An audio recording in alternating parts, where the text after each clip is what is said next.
Right, okay, so we've got to do a bit of news as well. And there's a what went right, a what went wrong, but first we have to talk about Wrestle Dream this past weekend. The main event was Jon Moxley and Darby Allin in a grudge match, pretty much like a year in the making, maybe even longer actually, where Darby Allin finally prevailed. Once again, there's one weird thing. I mean, we'll forget about all the violence and stuff like that. Stevie's looking at a still from it. He's not seen any of this just yet. You're going to get to see his reaction for the first time watching 3 of the more extreme spots. But there's other things to talk about in the match as well. But over to you, Stevie. Press play and tell us in your words what you are seeing. Well, I want to say what I'm seeing already I don't like, because I see right here, as I'm looking at it, that Jon Moxley is holding his middle finger up, talking about Darby Allin's, and Marina Shafir, you don't know me, is about to have a bunch of skewers, and I'm assuming it's under his fingernails or his finger. Oh my God, what is going on here? I can't, dude, I can't. Jeez. Good Lord. Yeah, that's the one that got me. No, I'm not. I'm literally going to vomit. I got to fast forward. I can't.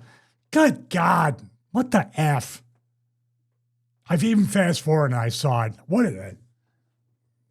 Whatever. I guess we're going to get AEW death threats off of that because, good Lord, sports based. Do you remember when Jon Moxley, I don't know if they did it in AEW, I think they did, but they also did it in Japan, where he had like this crown of skewers sticking out of his head?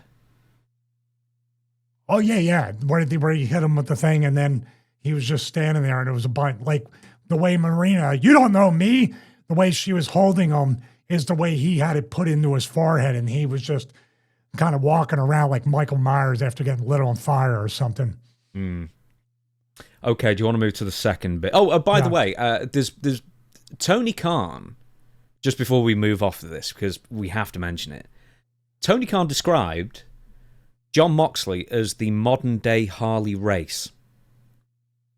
And I think a lot of people who are wrestling historians looked at the both of them and said, I think there's practically no similarity between the two whatsoever. He's becoming the modern-day Necro Butcher. That's what he's doing. I'm not even kidding. Yeah. And Jon Moxley's in great shape right now, and Jon Moxley was WWE champion, and obviously this... It feels like he doesn't need to do this. That's maybe the most frustrating thing. He doesn't need to do this. He cuts a really interesting promo. He's got a way about him.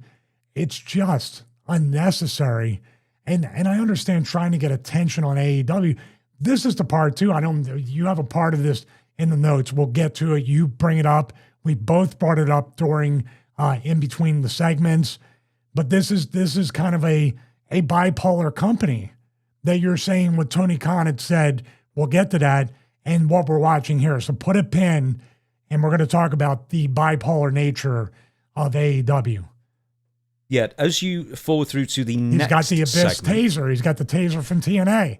Exactly. So this is the second most extreme portion of the match, but I think the most tame, actually. So you react to it, please. So there's no smoke charge. This is a real taser. I think so. Yeah, it's real. I think it's real. All right, I did a low blow and tased him really quick. That is pretty tame. He just jabbed him with it for a second.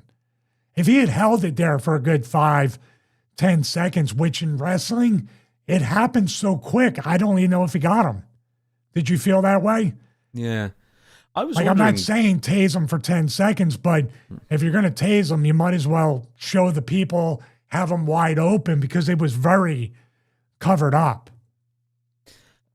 Do you think when you did the taser thing in TNA, which has been covered in a previous video on this YouTube channel if you'd like to hunt it out, is that because you had a smoke bomb in it and you said it hurt as much as a real taser? Me more, anyway? Yeah. But just the visual of it, do you sort of think that it was kind of tamer the way you did it with the extra theatrics that sort of made it more like a TV prop kind of thing, and it was more palatable, I guess, in that sense? Yeah, I think so, but also more visual. You might say, it's silly to taser or smoke or whatever, But that in the cell afterwards, where I did my little shake with the hand, that was a little Easter egg of that I really got shocked. Also, the fact that I tried to do it to Abyss, black hole slam. He sits me up. He looks around right in my chest. I'm wide open, and you can see it. Actually, it made the opening of TNA. I don't know. Maybe Triple H got me. It was only there for 2 weeks. So there's a Triple H person in TNA somewhere. But yeah, that was changed. To me, that's like, okay, I get that. Tased him, he's down, boom. That's violence, but not the skewers like under the fingernails and what we're about to see. I heard there's a fishball or a drowning in this. And by the way, Sting made his return, I believe, in this match, right? Yeah, but that's something I want to make a point of as well after you watch the fish tank thing, which you pretty much know what's going to happen, but after you. I'm not going to, like, the whole concept is obviously, like, beyond the pale. But this little thing, as somebody who appreciates psychology, Darby's out. He's knocked out. So what does Jon Moxley do before he dunks him? Splashes the water to wake him up. Dude, from a psychology standpoint, obviously a fishball, whatever. Lou Thesz's wife, I heard, loved all this. She was a big fan. Big fan of this. You talk about no self-awareness either. I'm surprised they didn't do a Lou Thez press into a bed of nails. She was watching the modern-day Harley race, though. Let's not forget that. That's true. This harkens back to the race Thez, race Flair. I mean, if there's a match that makes me think about Starrcade 83 NWA World Title match, it's this one. But here we go. All right, here he goes. But I appreciate the slap to wake him up. Slap of water or splash. Here we go. 1, 2, 3, 4, 5, 6, 7, 8, 9, 10, 11 seconds. Does he do it again? Mm-hmm. He does it several times. I don't show everyone for you. Second time. 1, 2, 3. Hammer locks. 4, 5, 6, 7, 8, 9, 10, 11, 12. About 13 seconds. But I'm going to tell you right now, I try to find a positive in everything. The two dunks in the fishball or the fish tank are different. He just dunked him the first time. Then he got extra leverage with the right foot, so I can analyze any spot. And he hammerlocked him or blocked him with his arm to keep him. So there were stages and levels to at least something that is pretty unnecessary. I will give them credit. Jon Moxley put some psychology into trying to drown another wrestler. And then I saw Lou Thesz's wife go, aha, outside. And then somebody goes, hey, this is the modern day Harley Race. And she grabbed his arm and goes, hey, what are you, a smartass? What are you, smartass? You got to have a t-shirt for that, for goodness sake. Now, AEW WrestleDream is in a state that restricts blood and violence due to a state athletic commission, Missouri. So, okay, they don't do the blood apart from a Harley Race. Of course. Kansas City. There's a blood capsule for Darby Allin, I think, anyway, if I'm remembering rightly. But then they do all this stuff. I'm gonna give you something, Stevie, and you bat it back to me if you don't like it. I wasn't that bothered by the fish tank thing. Wasn't bothered by the taser at all. Just as a squeamish thing, the same as you, it's the skewers. That really gets to me to the point that even if he's faking it, which he probably isn't because it's Darby Allin, that really gets me that to the point that's a turn off. I'm in 100% agreement with you. The two other spots, and especially the fishball spot, seems to make everybody like, that's how I heard about this. Oh, did you hear he tried to drown them and he put his head in the fishball and he kept trying to drown them? I don't know. Maybe it's just a George Carlin in me now is like, I'm going to sit back and enjoy the show. I don't care. It's fine. And Darby Allin obviously wants to do it. He gets off on this violence and this stunt work. Let him do it. I don't mean I don't care. I'm going to take part of that back. I'm very, very apathetic and neutral about it. They're going to do what they're going to do. I got a life to live, you know, one without drowning, one without tasers, well, anymore, and definitely one without skewers under your fingernails. I mean, I would make Darby Allin a CIA agent because you can't torture this guy to give up any classified information. So you rightly said that there's fish tanks and chairs and tasers and whatever, and what ends up winning the move? A scorpion deathlock, a wrestling move, which is one of those things that always gets me, is all these weapons and just some good old-fashioned wrestling actually does it. The other thing that bugged me, right? Hey, better than a schoolboy like in Japan. Ooh, yes. Right? Dive, if you remember that tweet from years ago, the Rick Rogers thing. Old man Sting turns up. The old Billy Goat Scruff version of Sting, which quite frankly I love. I love that, the white hair and the white face on him. He turned up 20 minutes into the match to help Darby after the Death Riders were out there killing him for 20 minutes straight. Man, I hate that. Yeah, he's the worst was his mentor. Bus late? Yeah, I was going to say, I didn't think anybody would take longer to get out there to help than Sandman, but Sting, old man Sting, you win the prize. Guess who won the pony, as Jim Cornette would say. Oh, Lord. Dean Malenko was listed as a match producer along with Chris Hero, according to Fightful. Dean Malenko doing a death match as a producer. He booked the only book to finish, nothing else. Probably did. Hey, Chris Hero's an agent there? Chris Hero? I guess so. No, yeah, that's what he was listed as. But yeah. I love this Cassius Ohno gimmick, by the way. I wish he would have stayed in shape, but dude, that was a pretty cool name. Okay, so apparently it's not just... apparently maybe it was only Lou Thesz's widow who loved the match with modern-day Harley Race, but apparently Sarah Stock, former AEW producer, was not a fan. And she said, you know who should stop this? And once again, talking about the Darby Allin, Jon Moxley and violence and everything. Mothers with their remote control. This is worse than the plastic bag over the head, referencing Daniel Bryan and the Death Riders last year. Kids are going to end up dead trying this stuff at home. And then Amanda Huber, the widow of John Huber, Brody Lee, etc. Want to know what my kids, because I have kids, were doing at midnight last night? Sleeping. Want to know why? Because... they're kids. My wrestling-loving kids want to know what they weren't watching, a match between two performers who are known for taking things to an extreme. Want to know why? Because it's my responsibility as a parent to know what they're consuming. It's cool, though. I'll let them watch some old TNA stuff and they can learn to choke each other out with a belt, since that's cool. Referring to Sarah Stock and a spot she did in TNA. Once again... I actually weirdly kind of understand where Amanda's coming. I understand where they're both coming from here. But there's one thing, it's like, do kids even imitate wrestling anymore? Or is that a thing from the 90s that's pretty much died off? I think kids imitate MMA more than anything right now, which is really dangerous in itself. Everybody has a point with this. And even what we're talking about, where everybody is really up in arms about the fishbowl spot, are we desensitized and we're like, the skewers got me. I want to, but that's the point there. If the skewers are before the fishball, how many people are checking out and turning that off and saying, I can't watch this, to miss the actual finish, to miss Sting coming back and all the stuff that really should have made more of a memory with Sting returning to help Darby eventually. Sandman, he did the Sandman method times like 20 minutes. So yeah, 3-4 minutes, whatever it is. But with that being said, go to the show notes and refer to those, because AEW is trying to double dip and have their cake and eat it too at the same time.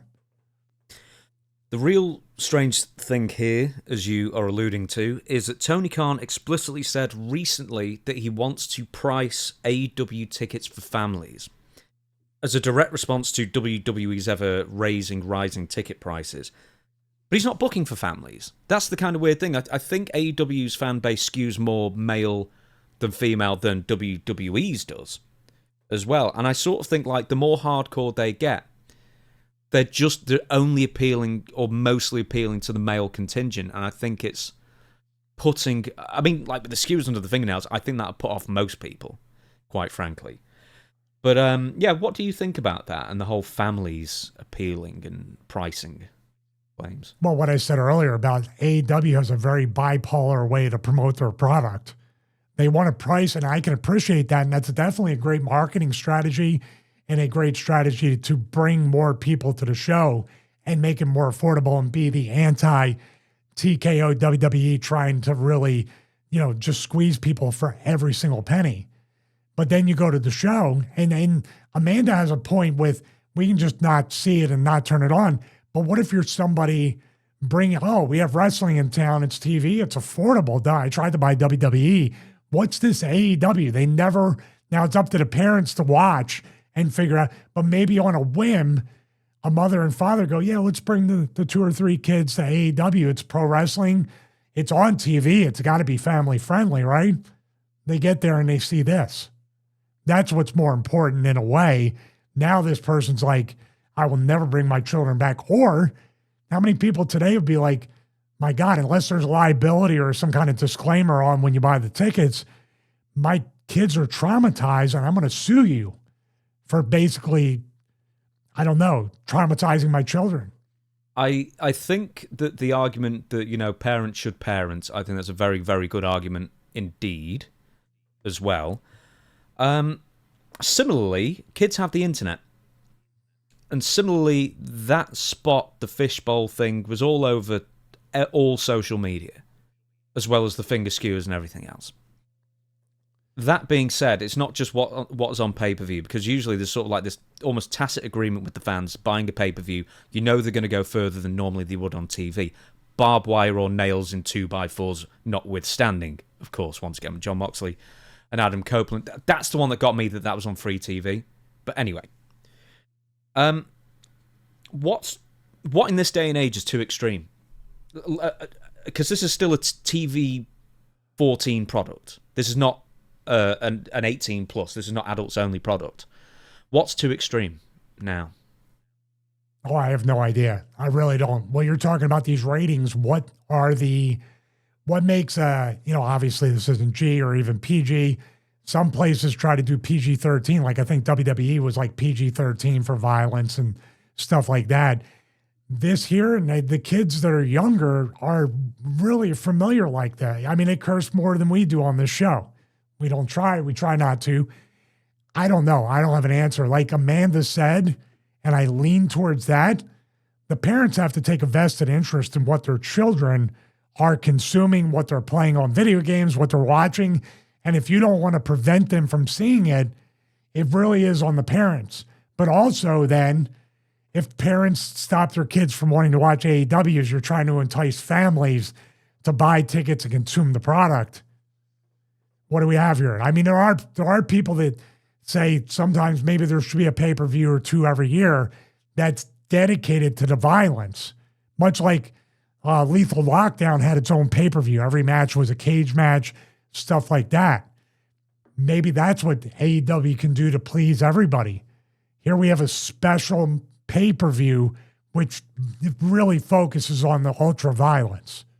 Yeah, absolutely. With WWE, all of their weapons and, for the most part, the stuff they do, almost because of the overly produced nature of the television show, looks really sanitized and doesn't look anywhere near as extreme. Sponsored by Slim Jim, of course. With AEW, once again, it's got obviously it's lower budget than WWE, but it's a tiny bit grittier, but they are going, with the nails and the thumbs. And not that WWE hasn't done this as well.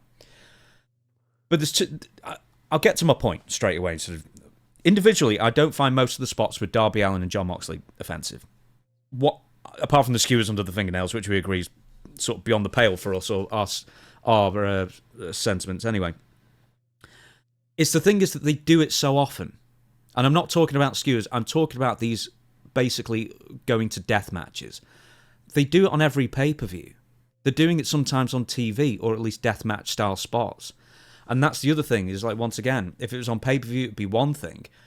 But they're doing it on TV as well. But now they're doing every pay-per-view. They're doing really extreme stuff for the most part. And one, I think it's a turn-off. And two, I think it just makes them redundant, which is the worst thing as someone booking. Yeah, if everything's a death match, nothing is a death match. If everything is ultra-violent, nothing is ultra-violent. Coming from ECW, yeah, we were aware of that. The Attitude Era as well. That's what brought the right to censor in. Not only to kind of like take these characters that the sponsors didn't want, but also have somebody take the ultra violence that was hurting the wrestlers and the crash TV and bring it back without the company saying, hey, we're toning down the product. Put it on this guy, make him a heel. Now they have somebody to hate. Now we can bring it back to 0. Then when we bring it back to 45 or 50, where we were 100 plus, now the fans will appreciate the violent spots when they have, especially when they happen to the heel guy in the white shirt and the black tie. They don't have that at AEW. We just said, is anybody outside of me doing this, that, and the other thing, and me wanting to just shut it off? What was the point of the skewer spot or the other spots we talked about? And if you appreciated that and you liked that, now it's going to require something much more to get you excited in your sadistic, way of enjoying this.